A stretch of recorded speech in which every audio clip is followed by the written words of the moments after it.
I'm a huge fan of leaning into your intuition, listening to what your mind and body needs, looking at the logical needle movers, and prioritizing from there. Hey, my name is Jenna Kutcher, and I am obsessed with all things business, marketing, numbers, and helping you to navigate both the messy and the magical seasons of this thing called life. I'm a small-town mama who took a $300 camera, grew a successful photo biz, and now I work from home and run a 7-figure online business. I teach you the tried and true secrets to building a career you adore. Shy away from the real talk? No way. Money, hardship, growth, loss, and marketing are all topics we discuss here. Think of this as your one-stop shop for happy hour with a gal pal mixed with business school. Pull up a seat, make sure you're cozy, and get ready to be challenged and encouraged while you learn. This is the Goal Digger Podcast. It feels like this is always the time of the year where I simultaneously feel this urge to plan and review what's been working and to dig into that deep data while also yearning to take this deep breath, like to pause, to unplug from the noise of social media and to just cozy up with my little fam on the couch under soft blankets with some hot cocoa and all the Frozen movies with the addicting tunes. And here's the deal. I truly believe that there's a space and a time for both. We're living in this season of duality. There's this annual end-of-year hustle and bustle that takes over these last few weeks of any year. And it's this combo of incoming holidays and for many, time away from work or that frantic feeling that you didn't get all of your goals accomplished in time. And while we all dream of time away, that usually means that it's time to push certain things into overdrive to be sure that you can actually rest and reset and decompress without thinking about work the whole time. It's this feeling of wanting to speed up and slow down all at the same time, and that can feel overwhelming for entrepreneurs.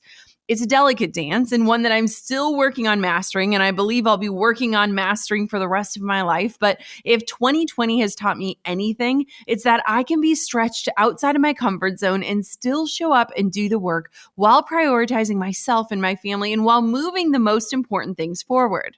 The catch? I have to have a solid game plan set up for myself.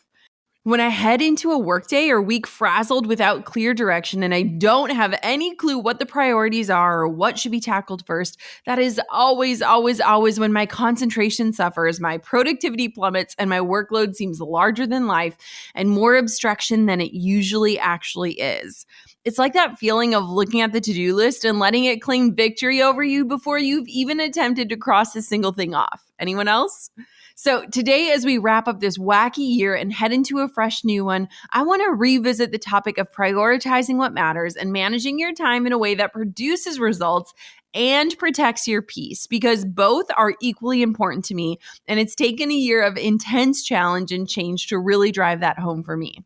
Let me share the 5 things that help me build efficient days that let me maximize my work time and feel confident to close my laptop when the workday is done. These are my tried and true time management practices that I always return to when I feel frantic or frazzled, and they're the real deal for getting stuff done and feeling accomplished on any given day.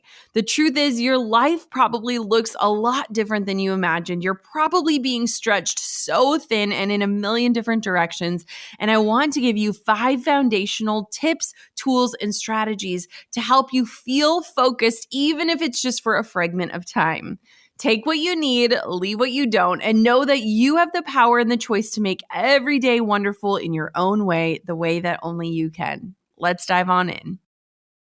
The secret behind my website design is Tonic. They've created a collection of customizable websites that are super stunning and wicked easy to update.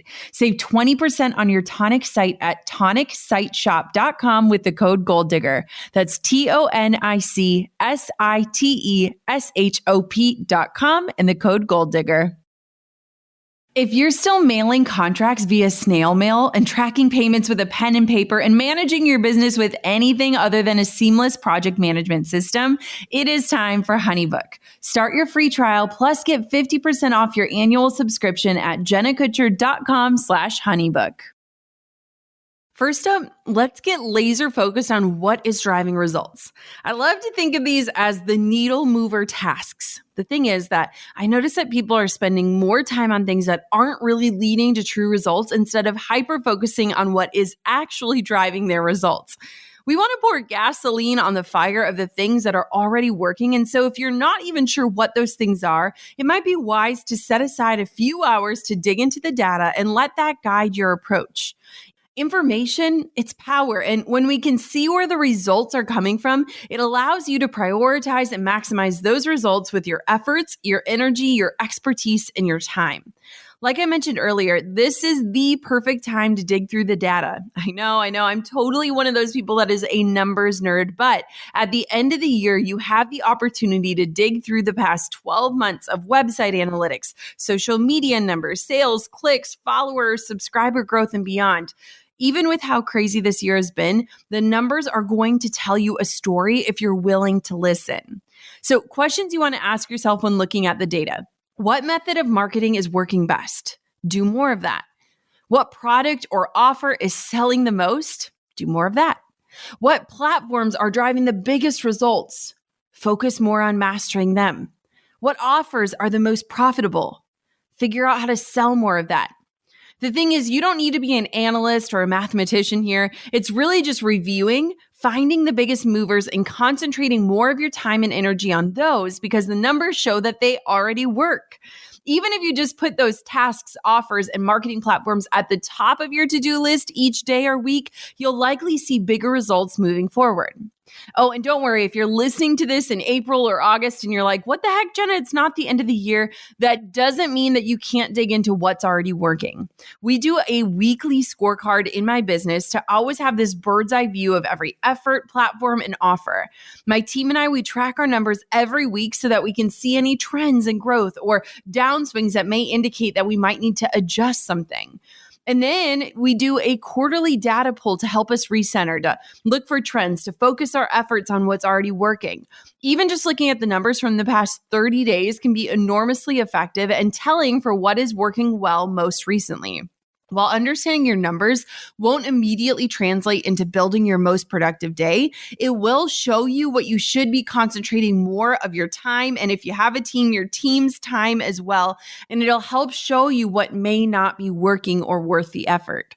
For example, if you see that your audience responds way better to buying from you straight from your emails, but you're spending triple the amount of time on your social strategy for far less tangible results, then it might be time to pivot and hone in on your email marketing strategy since your numbers show that's a more valuable place for you to serve your audience anyway. So to reiterate point number 1, find your needle movers and prioritize your efforts on them to maximize your results and to eliminate overwhelm. Number 2, next I want for you to set boundaries on how often you check social media and your email. Okay, truth time.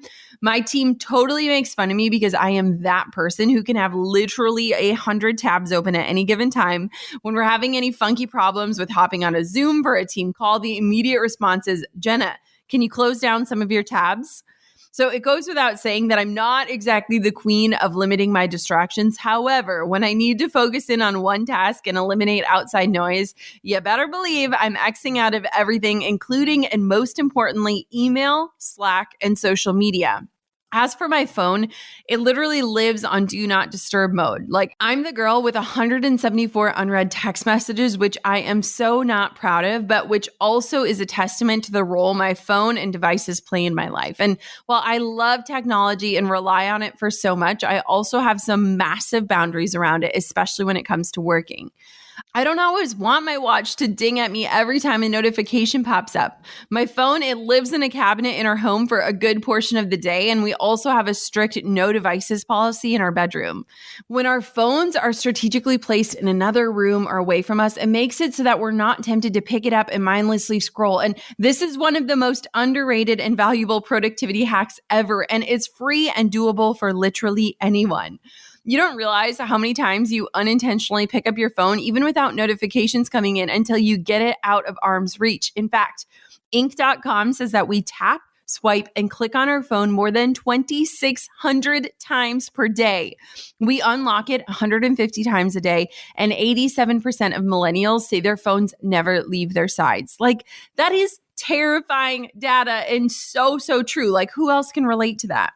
I mean, we're sort of, and by sort of, I mean entirely addicted to these gadgets. And so having them on our desk while trying to get stuff done is basically asking for distraction to come swoop us away from the hard task at hand. And here's the thing, like, I don't want my daughter to grab my phone and hand it to me believing that I have to have it in order to do life. And so we've really tried to keep our devices out of sight, out of mind, and used sparingly when it comes to our day-to-day life. When you take our addictions and couple that with the notifications that our computers themselves can introduce, like incoming emails, Slack dings, and other messaging platforms, it's easy to keep us from seriously committing to any one task for longer than 5 minutes. That's why I say when it's really time to focus, exit out of anything that might pull you away or make you think that you need to respond to someone right away. Like shut off notifications, have one tab open, and get to work. And if you're someone who has email on their phone, literally delete the app. Like I don't have access to my email on my phone. I think it's so important as a way to really just separate work and life. Or maybe you're someone that has that email tab open all hours of the day. I think it's seriously time to set expectations and boundaries around that inbox. Like, let's be honest, most emails and inquiries aren't urgent. The majority of them can wait an hour or 2 or 5 until you have the capacity to take them on. And until then, having your email tab open on that internet browser is basically like playing whack-a-mole for your brain. Having your inbox open gives other people control over your day and your priorities. Every time a new email comes in, your brain is getting pulled away from the task at hand, and it gets this kick of dopamine when you check it out and eliminate that notification. So even if you don't answer the email right away, it gives you this false sense of productivity to manage your inbox while trying to juggle other projects, when really it's just slowing you down everywhere. I highly recommend setting a schedule around your inbox where you check your email once in the morning and once at night. And that's it. Like, shut it all down, turn off the notifications, and create boundaries that allow you to focus. Now, it's going to take some discipline and some absolute self-control. But once you can train yourself to remove simple distractions like your phone and your email notifications, you'll experience the magic of getting into the flow of your work without feeling like you're getting tugged 100 different ways. And you might just see that you're able to do more in less time when your brain actually has the chance to hone in on one thing at a time. If you need help creating and sending contracts, getting signatures on said contracts, managing project timelines, and more, try HoneyBook. Go to jennakutcher.com/honeybook for a free trial plus 50% off your subscription. HoneyBook is the tool that you need to create a real system for your invoices, contracts, messages, questionnaires, timelines, all the things all in one place. You have end-to-end project tracking, which was integral not just for my sanity, but for when I brought on a team that helped me carry out each client experience. Everything for each client stored in one place was the gift I didn't even know I needed until I couldn't do business without it. Listen, full honesty here, I was one of those people with stacks of papers and file folders scattered all over the place, just kind of saying a little prayer that I didn't forget a fine line detail. Don't be like pre-HoneyBook Jenna. HoneyBook integrates with all kinds of other things like QuickBooks, Calendly, Google Calendar, Gmail, Zapier, and more. Go to jennakutcher.com/honeybook for a free trial plus 50% off of your subscription when you sign up. You don't need to be a coding expert to get a gorgeous, strategically designed website that converts for your business. You just need Tonic Site Shop, the secret behind my website design. Get 20% off at tonicsiteshop.com with the code GOLDDIGGER. Before Tonic, I didn't really know what an asset a great, unique website could be for my business. I didn't know that someone could leave my site feeling like they know me, or that it could just take them from a casual observer to a raving fan within just a few minutes. If you're tired of being embarrassed by your website, or you know it should be better, but you don't actually have the money to make it better, you've got to go check out Jen and Jeff from Tonic. They've created a collection of customizable websites that are super stunning and wicked easy to update. If you know your website isn't as good as it should be and you're riding the struggle bus trying to figure out how everyone else seems to have gorgeous websites, I have some advice. Buy a Tonic site. Save 20% off using the code GOLDDIGGER at tonicsiteshop.com. That's tonicsiteshop.com. Number 3 is to prioritize your creation process first, then consume, communicate, and course correct. Now, I don't think the majority of business owners give this simple day planning technique enough credit or enough weight. to start your day with whatever creation needs to be done. Especially if you have a team or people relying on your feedback, it can be so easy to get sucked into a hole of answer this email, respond to that person first thing every single day. Usually by the time I get to work after spending the morning with Drew and Coco, I've got a load of notifications and emails and asks that require my feedback. So creating before consuming doesn't just start when you begin your workday. This is really a way of life.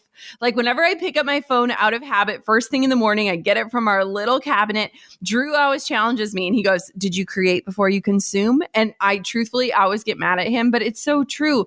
Like our creations need space and our creativity is impacted by our consumption. And truth be told, nothing happened while you were sleeping, I promise.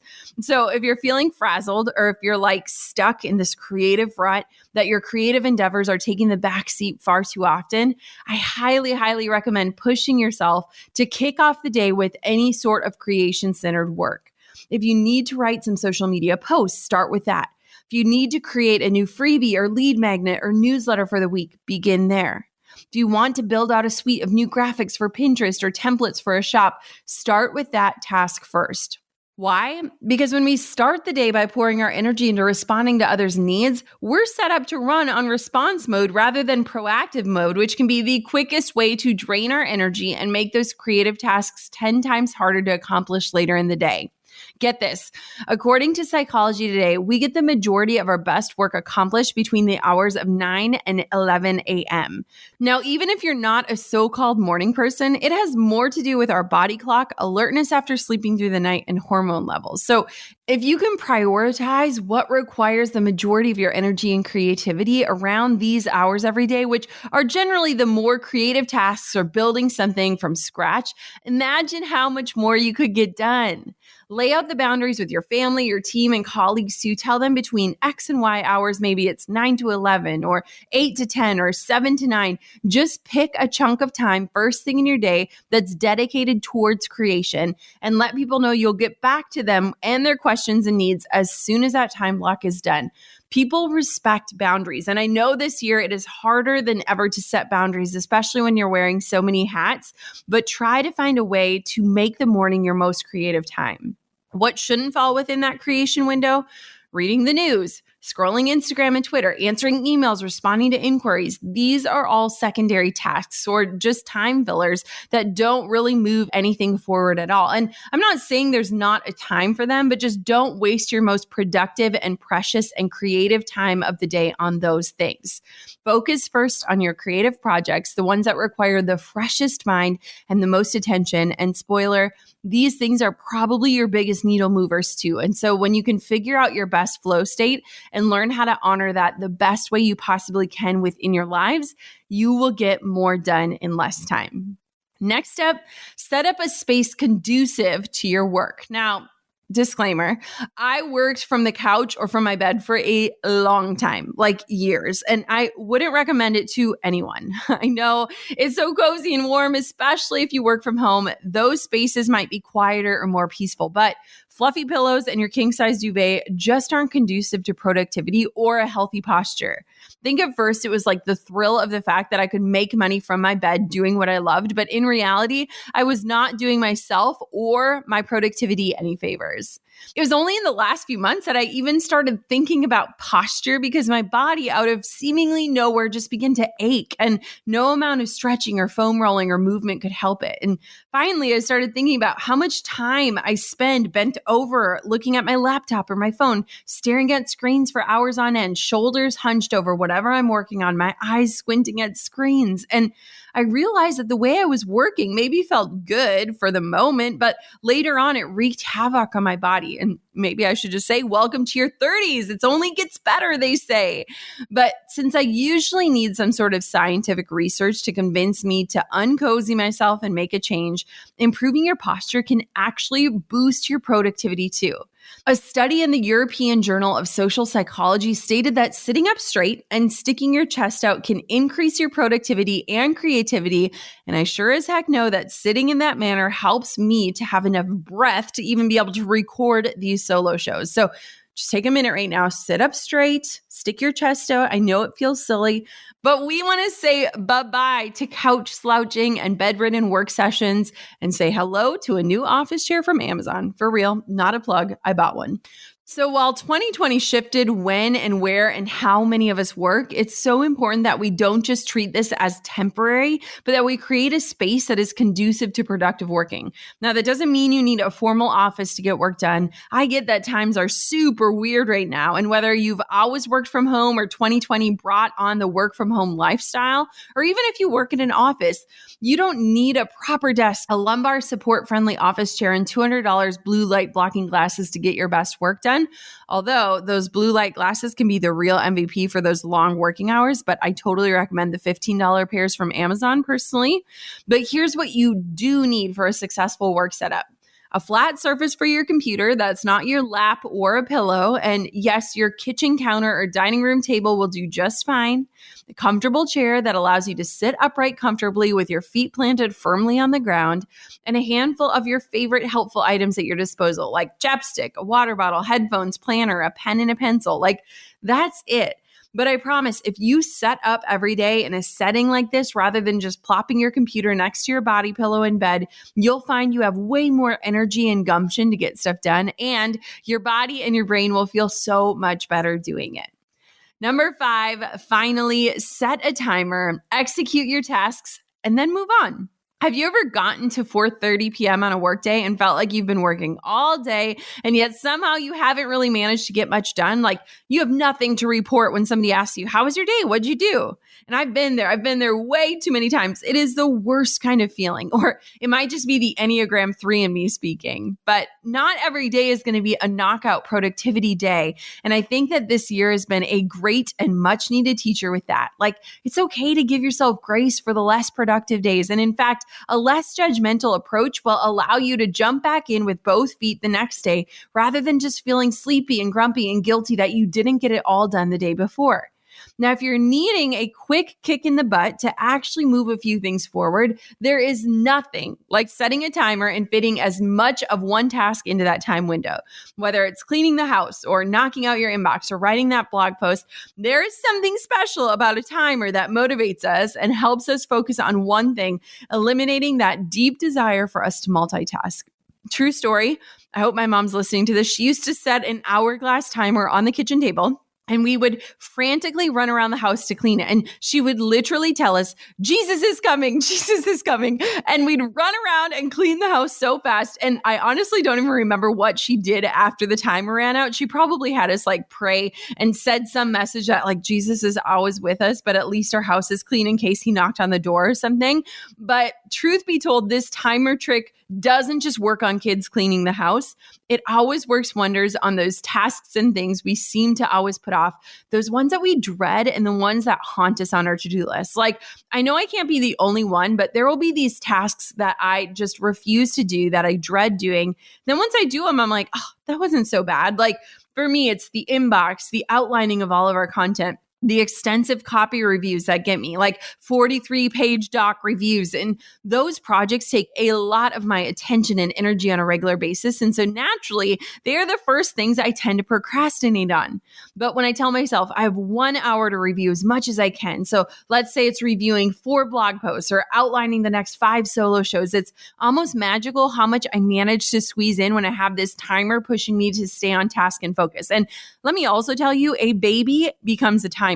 Like when Coco was tiny and she would take these little naps, I was so shocked at how much I could get done in 30, 60, 90 minutes. Like, I could get more done in that amount of time than I did in an entire 8-hour day before I had her. And so use whatever type of timer you need, whether it's a child or an hourglass. But just like my mom created Beat the Timer, you can do it with literally anything. Cleaning, organizing, setting up appointments, and so on. But most people in the online business world call it time blocking. So whatever you want to call it, it's a miracle worker for those things that always get bumped to the bottom of your to-do list. You know what I'm talking about. So, my friends, how are we feeling? Whether you have a lot to wrap up this year and feel the weight of too much being on your plate, or you just want to start a new year with a fresh approach to kicking butt, taking names, and checking off your to-do list, I hope that you can feel a little more capable of working in your flow zone and focusing on what should be top of your priorities. There's literally no one-size-fits-all approach to time management, and something that works one week might very well be counterproductive for you the next week. That's why I'm a huge fan of leaning into your intuition, listening to what your mind and body needs, and looking at the logical needle movers and prioritizing from there. There is no such thing as perfect productivity 24/7, and you will have off days or distractions come in to swoop you away. But as long as you have some helpful methods to fall back on, you'll be able to get into a rhythm that not only keeps you moving forward, but that feels good too. And that's just as important when it comes to the work that we do. Goal Diggers, it has been quite a year, but what an honor to be a part of your journey. I am so thankful our paths have crossed in this way, and I cannot wait to see what the next year will bring for us. Until next time, Goal Diggers, keep on digging your biggest goals and put your head down, set that timer, and get to work.